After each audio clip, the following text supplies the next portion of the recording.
The sink was dripping again at midnight when I heard Vanessa's heels clicking on our front porch. 3 months of marriage counseling, and she was still coming home at hours that would make a bartender blush. I tightened the wrench around the pipe fitting, my knuckles white against the cold metal. "Jay? You still awake?" Her voice carried that particular blend of guilt and defiance I'd grown to recognize. Like a kid caught stealing cookies who's already planning to grab the whole jar next time.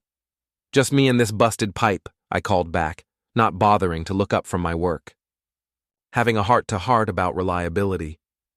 She appeared in the doorway, designer dress wrinkled, makeup smeared just enough to tell a story I didn't want to hear. The scent of expensive cologne, not mine, clung to her like evidence. "You wouldn't understand what real men are like, Jay." The words came out slurred, confident. She leaned against the doorframe like she owned the world and was considering selling it. I set down my wrench and finally looked at her. Really looked.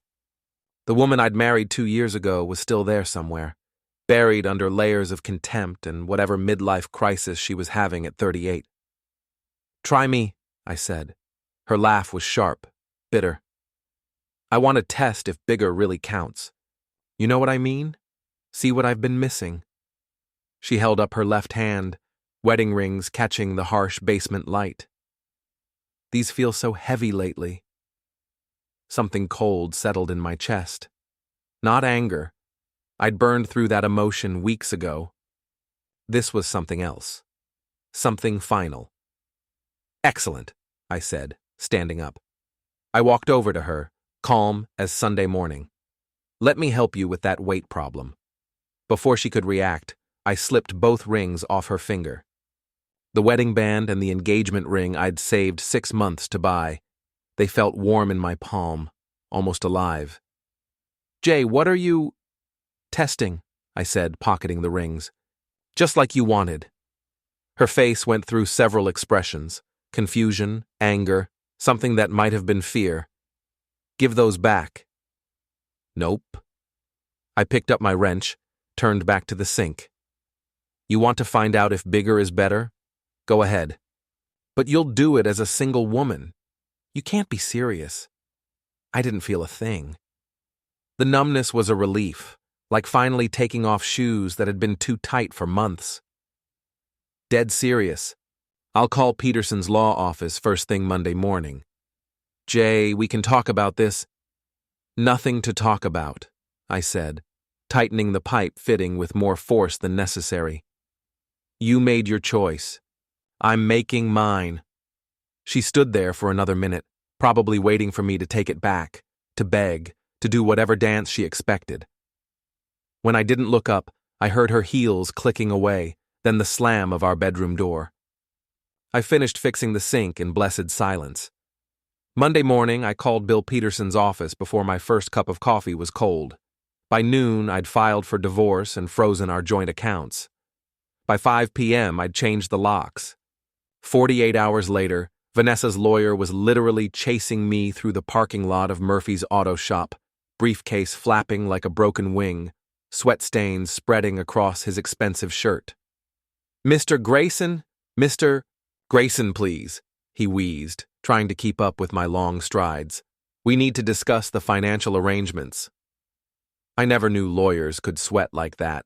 "She's been running around, son," Earl said, sliding under the hood of a '98 Honda Civic. His voice carried that particular mix of sympathy and "I told you so" that only comes from 60 years of watching people make the same mistakes. I seen her and that Brad Coleman at the gym, parking lot conversations that looked mighty cozy. Earl Martinez had been running Murphy's auto shop since before I was born. He'd hired me straight out of high school when my boxing career ended with a broken hand and shattered dreams. If Earl said he saw something, he saw it. "How long?" I asked, not looking up from the brake pads I was replacing. "Couple months, maybe more." Earl's voice was gentle. "I didn't want to say nothing, but now that you're asking." I nodded, focusing on the mechanical precision of the work. Remove the old, install the new, simple. That evening, I stopped by the Blue Lantern, the kind of dive bar where the beer was cold, The stories were warm, and everybody knew everybody else's business.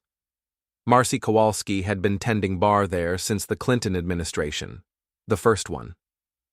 "Heard you kicked Vanessa to the curb," she said, sliding me a beer without being asked. "About damn time. News travels fast. Honey, in this town, news travels faster than gossip, and gossip travels at light speed." She leaned across the bar, voice dropping to conspiracy level. "You want to know what your wife's been telling people?" I took a long pull of beer. "Do I?" "She's been bragging to that Allison Pierce about her side action. Real graphic stuff. Made me want to wash my ears out with bleach." Marcy pulled out her phone, fingers dancing across the screen. "Allison was here last week, drunk as a skunk, reading the texts out loud to anyone who'd listen." She turned the phone toward me. The messages were from Vanessa's number, all right. Detailed descriptions of her activities with Brad Coleman, complete with performance reviews and comparisons that made my jaw clench. "Everyone in this town knew," I said, more to myself than to Marcy. "Everyone except you, sugar. And that's because you're a decent man who doesn't go looking for trouble." She pocketed the phone. "But trouble found you anyway." The next morning, I followed Vanessa to her office at Premier Real Estate. Watched Brad Coleman's silver BMW pull out of the parking lot at 9:47 a.m., right after the office officially opened. Interesting timing for a business meeting. I waited until Brad parked at the coffee shop across the street, then walked over to his car. The key made a satisfying scraping sound along the driver's side door, and the note I left under his windshield wiper was short and sweet. From the little guy. That afternoon, I intercepted Allison Pierce at the grocery store. She was Vanessa's best friend and biggest enabler, the kind of woman who lived vicariously through other people's drama because her own life was beige wallpaper. "Jay," she said, her voice pitched too high, too bright. "How are you holding up?" "Great," I said, blocking her path with my shopping cart. "Actually, I wanted to thank you." "Thank me?" "For being such a good friend to Vanessa. Really supporting her through this difficult time." I smiled, the kind of smile that doesn't reach your eyes. "I heard you've been helping her work through some personal issues. Very personal." Allison's face went pale, then red. "I don't know what you mean." "Sure you do. The texts, the detailed reviews, the performance comparisons." I leaned closer. "Tell me, Allison, how long has this been going on?" "Because I'm starting to think this isn't just about Brad." I can't." "Can't what? Can't admit you've been helping my wife cheat? Can't admit you've been laughing about it behind my back?" My voice stayed level, conversational. "Or can't admit there have been others?" She broke like a dam in a flood. "It started 6 months ago. First it was just Brad, but then there was Mike from the gym, and that guy from her yoga class, and—" She stopped, hand flying to her mouth. "And?" I prompted. "She said you were boring, that you weren't—" She couldn't finish. "Wasn't what? Big enough? Good enough? Man enough?" Allison nodded miserably. "Funny," I said, straightening up. "She always said I wasn't ambitious enough. Turns out she was right." That evening, Marcy called me at home. "Jay, you need to know something. Vanessa and Brad were in here an hour ago, planning something big. They're talking about leaving town, taking money from somewhere. Said something about cleaning out the accounts before he figures it out." I hung up the phone and stared at the wall. Funny. She always said I wasn't ambitious enough. Saturday morning brought the annual Riverside Charity Fun Run, one of those community events where everyone pretends to care about fitness for 3 hours while really just wanting to be seen. Perfect. I found Vanessa and Brad at the registration table, playing the happy couple for the cameras. She was wearing running gear that probably cost more than most people's car payments, and Brad was flexing in a tank top that screamed, "I peaked in college." "Hey, Brad," I said, walking up with a large coffee in hand. "How's the test drive going?" Brad's face darkened. "What's that supposed to mean?" Oh, Vanessa likes to test things out, make sure they're big enough for her needs. I smiled pleasantly. How are you measuring up? You need to back off, pal, Brad said, stepping closer. He had maybe 2 inches and 20 pounds on me, but I'd spent enough time in boxing rings to know that size isn't everything. Or what? I asked. You'll tell my wife on me? Oh wait, I don't have a wife anymore. She's been too busy with her research. Vanessa grabbed Brad's arm. Just ignore him. He's pathetic. Pathetic enough to freeze the joint accounts, I said cheerfully. Pathetic enough to change the locks. Pathetic enough to file for divorce. I took a sip of coffee. But hey, I'm sure you two lovebirds will figure something out. Brad lunged forward, fist cocked back. I sidestepped, stuck out my foot, and watched him tumble into the registration table, sending papers flying and volunteers scattering. The crowd that had gathered started laughing. Someone was recording with their phone. Careful there, champ, I said, offering him a hand up that he ignored. Wouldn't want you to get hurt before the big race. You son of a… Brad, Vanessa hissed. Not here. I turned to address the crowd, my voice carrying clearly across the park. Folks, I want you to meet my soon-to-be ex-wife Vanessa and her research partner Brad. They've been conducting some very thorough studies on compatibility. Very hands-on research, if you know what I mean. Vanessa's face went white. Jay, stop. Stop what? Stop talking about your scientific method, your detailed performance reviews, the way you've been sharing your findings with anyone who'll listen. I looked around at the crowd, which had grown considerably. I mean, if you're going to be so open about your research, why not share it with everyone? Detective Mike Simmons pushed through the crowd. All right, that's enough. Everyone break it up. No problem, Detective, I said, finishing my coffee. I was just leaving anyway. Got some paperwork to file. As I walked away, I could hear the whispers starting, spreading through the crowd like wildfire. By evening, the whole town would know. By tomorrow, the story would have grown legs and learned to dance. But as I reached my truck, I saw Vanessa and Brad huddled together, their expressions dark and determined. Something big was coming, and I had the feeling the real fight was just beginning. They came for me at the garage 3 nights later. I was working late, trying to finish up a transmission job, when I heard the sound of breaking glass from the front office. Earl had gone home hours ago, and the shop was supposed to be locked up tight. I grabbed a tire iron from my workbench and moved toward the sound, keeping to the shadows. Through the office window, I could see 2 figures, Brad and another guy I recognized from the gym, Josh something or other. They were trashing the place, overturning filing cabinets and smashing equipment. This'll teach the little bastard, Brad was saying, kicking over a toolbox. Thinks he can embarrass me in public. What if he calls the cops? Josh asked, nervously looking around. He won't. Guy's too much of a coward. Besides, Vanessa says he's been abusive. Who are they gonna believe? I stepped out of the shadows, tire iron in hand. Funny thing about cowards, I said. Sometimes they surprise you. Both men spun around. Brad had a crowbar in his hands. Josh was holding a baseball bat. Well, Brad sneered. Look who finally grew a pair. Look who brought backup, I replied. What's the matter, Brad? Afraid you can't handle the little guy one-on-one? I'm gonna enjoy this, he said, advancing with the crowbar. I waited until he was close, then swung the tire iron in a wide arc, not at him, at the overhead light. The shop plunged into darkness, and I heard both men curse. I knew this place like the back of my hand. They didn't.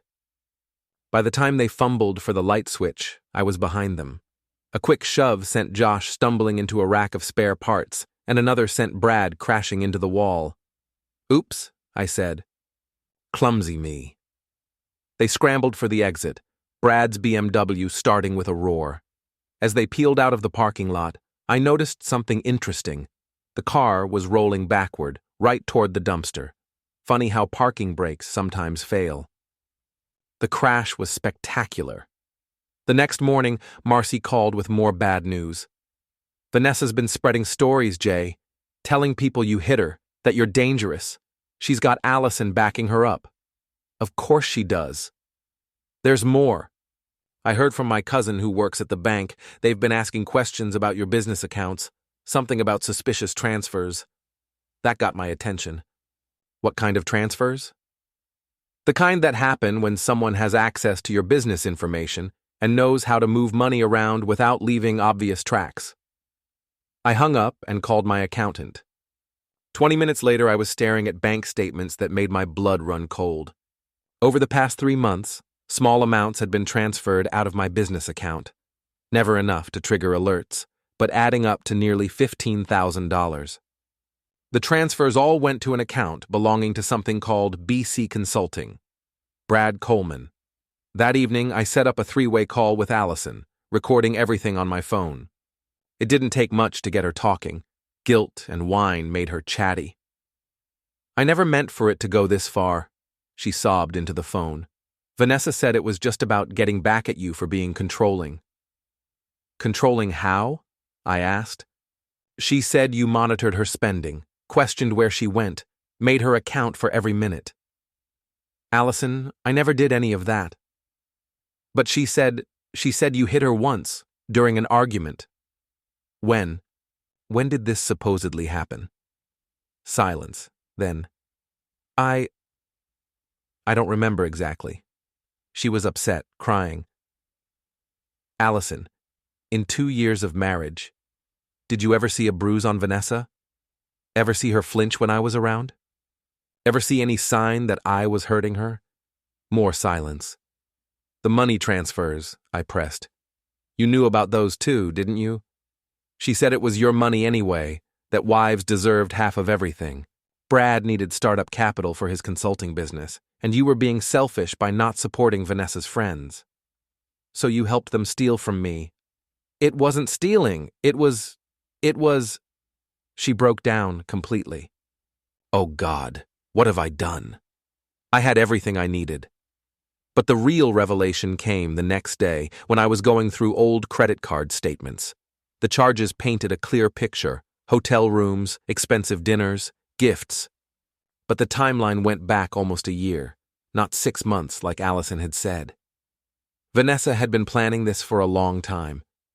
The whole thing, the affairs, the emotional manipulation, the financial theft, even the abuse allegations, it was all part of a plan to destroy me and take everything I'd worked for. She didn't want a divorce. She wanted total victory. Well, she was about to get a war instead. I called Brad Coleman's office on Friday morning using my most professional voice. Mr. Coleman, this is Jay Grayson. I think it's time we settled this like businessmen. Can you meet me at the Riverside Motel tonight? Room 12. Bring Vanessa and whoever else you want. Let's end this.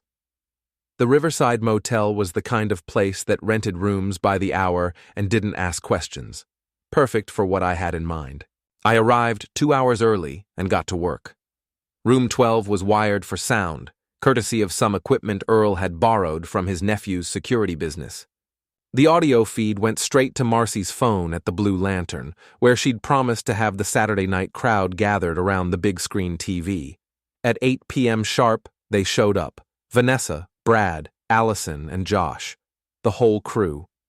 Well, well, Brad said, swaggering into the room. Look who wants to negotiate.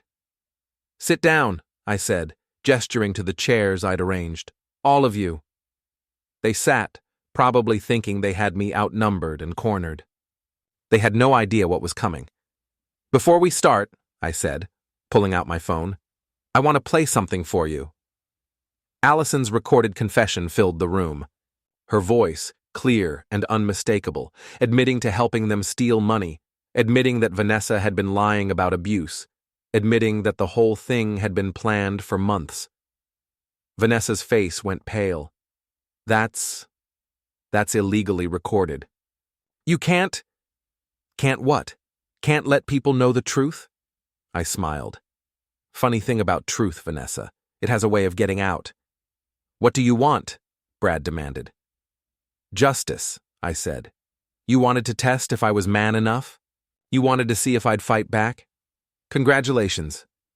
You're about to find out. I pressed another button on my phone. Hi, Marcy. You getting all this? Crystal clear, honey, came Marcy's voice through the speaker. The whole bar's listening.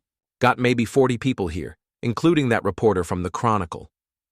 The color drained from all four faces.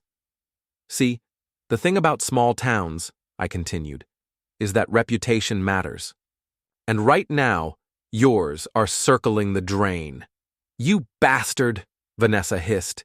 You can't prove anything about the money. Actually, I can. I pulled out a folder. Bank records, transfer receipts, even the incorporation papers for BC Consulting. Turns out Brad's not as smart as he thinks he is. Josh was already edging toward the door. I'm out of here. Where you gonna go, Josh? I asked. Everyone in town's gonna know you helped steal from a local business. Think that's gonna help your reputation at the gym? He stopped. Here's what's going to happen, I said, standing up. Vanessa, you're going to transfer back every penny you stole, plus interest. Brad, you're going to close your little consulting scam and find somewhere else to conduct your business. Allison, you're going to call everyone you gossip to and tell them the truth. And if we don't? Brad asked, trying to sound tough. Then this recording goes to the police, the bank, and the state licensing board. Vanessa loses her real estate license, Brad loses his broker certification, and all of you get to explain to a judge why you thought fraud was a good idea. You can't do this, Vanessa said, but her voice was shaking. I already am doing it. I looked at each of them in turn. You wanted to test me? You wanted to see what I was made of? Well, here's your answer. I walked to the door, then turned back. Oh, and Vanessa? About that size question you had? Turns out it's not about how big you are. It's about how hard you hit when someone backs you into a corner. Through the thin motel walls, I could hear car doors slamming, engines starting, voices raised in panic and anger. I stepped outside and called Marcy. How'd it sound? Like justice, honey. Like sweet, beautiful justice. By Monday morning, the story was all over town. By Tuesday, Vanessa had been fired from Premier Real Estate. By Wednesday, Brad's broker license was under investigation. By Thursday, they were both gone, packed up and moved away in the middle of the night like the cowards they'd always been. I kept the rings, melted them down, and had Earl's nephew make them into a paperweight for my desk at the shop. Every time I look at it, I remember the lesson I learned. Sometimes the underdog wins not because he's bigger or stronger, but because he's willing to fight smarter and harder than anyone expects. And sometimes, that's more than enough. Than enough.